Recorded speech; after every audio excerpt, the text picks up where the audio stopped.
مل گئی۔ یہ اسکول گاؤں میں کھولا گیا تھا۔ وہ پرائمری پاس تھے، لیڈی ٹیچروں کے درمیان رہتے، ان کے ذاتی کام کرتے، ان کے گھر کے لیے سودا صرف لے آتے تھے۔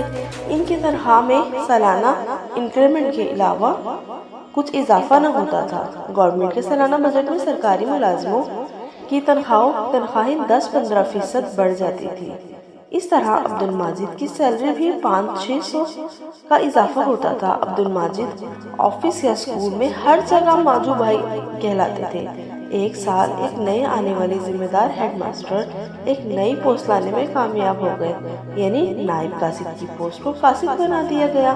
یوں ماجو بھائی کی گریڈ 2 میں ترقی ہو گئی۔ گھر میں خوشیاں منائی گئی۔ اللہ کا شکر ادا کرنے کے لیے ان کی بیوی صدیق بیگم نے 3 نفلی روزے رکھے۔ اپنے اکلوتے بیٹے عبد الرشید کو گاؤں میں اچھی تعلیم دلوانے کے لیے پہلے گھر میں قرآن نازلہ مکمل کروایا۔ فرمانبردار اور باشعور بنانے کے لیے اچھی تعلیم دلوائی۔ 7 سال کی عمر سے نماز پڑھنے کی عادت ڈالی۔ رشید ذہین تھا، میٹرک میں اچھے نمبروں سے کامیاب ہوا۔ اس کو 4 میل دور بڑے گاؤں کے اسکول پیدل جانا اور واپس آنا پڑتا تھا۔ عبد الماجد کا ایک گہرا دوست پلمبری کا کام کرتا تھا۔ وہ جب بھی کام پر جاتا رشید کو ہیلپر کے طور پر لے جاتا۔ اس طرح وہ ٹیکنیکل کاموں کی طرف چل نکلا۔ ہنر کی قدر کو سمجھ کر اس کو اپنانے کے لیے نکل پڑا۔ میٹرک کے بعد آگے تعلیم جاری رکھنا اس خاندان کے لیے مشکل تھا۔ عبد الماجد نے اپنے بیٹے کو پلمبر کے کام میں ڈال دیا۔ خود رشید کو اپنے باپ کی طرح قاصد کا کام کرنا یا کلرک بابو بننا پسند نہ تھا۔ وہ پلمبری کی لائن میں اتنی مہارت حاصل کر چکا تھا کہ استاد کے بغیر بھی کام سنبھال لیتا تھا۔ عبد الماجد کا ایک پڑوسی لیاقت سعودی عرب میں ملازمت کرتا تھا۔ اس نے بتایا کہ سعودی عرب میں ایک تعمیراتی کمپنی ہنرمند کاریگروں کی تلاش میں ہے جہاں ایجنٹ کے ذریعے ملازمت مل سکتی ہے۔ ایجنسی کے لوگ لالچی نکلے۔ 75,000 کی رقم طلب کی تو عبد الماجد نے پروویڈنٹ فنڈ کی پیشگی ادائیگی لے لی۔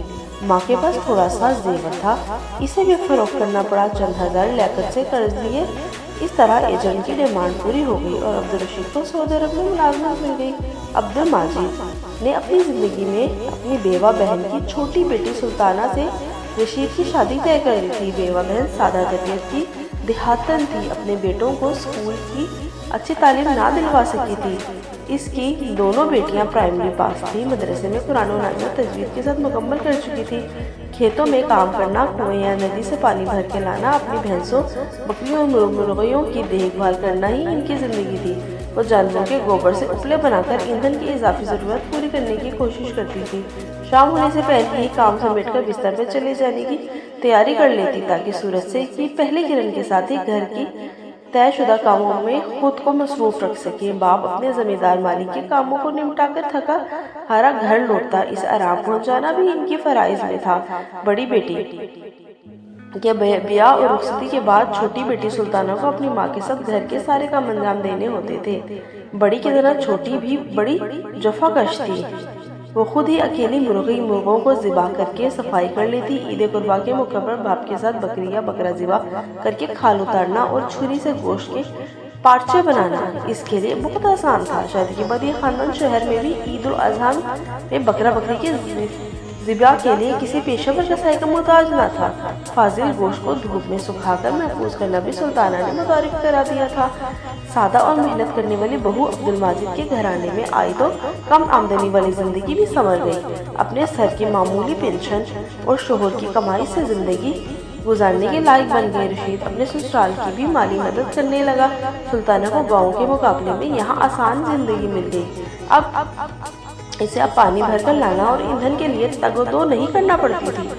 اس کو شوہر کے روزمرہ کی بڑھتی آمدنی کے آسان کر دیا تھا۔ وہ پہلے جیسی محنتی عورت نہ رہی، لیکن اس کی دیہات کی تربیت پیشہ ہمیشہ کام آتی رہی۔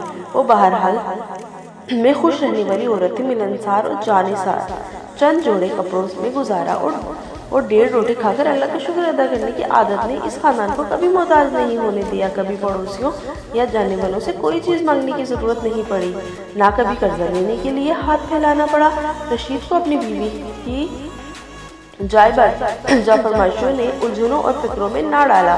اس کو ماں باپ کے بعد پلمبر استاد کی تربیت میں خالی بیٹھنے اور آرام کرنے سے باز رکھا۔ اسے بڑا گاؤں کے کباڑی بازار میں دلچسپی ہو گئی۔ پرانی اور بیکار چیزیں سستے دام لا کر درست کرنے کی لگن نے الیکٹرک اور لوہار کے کاموں میں بھی اس کی مہارت کو بڑھا دیا۔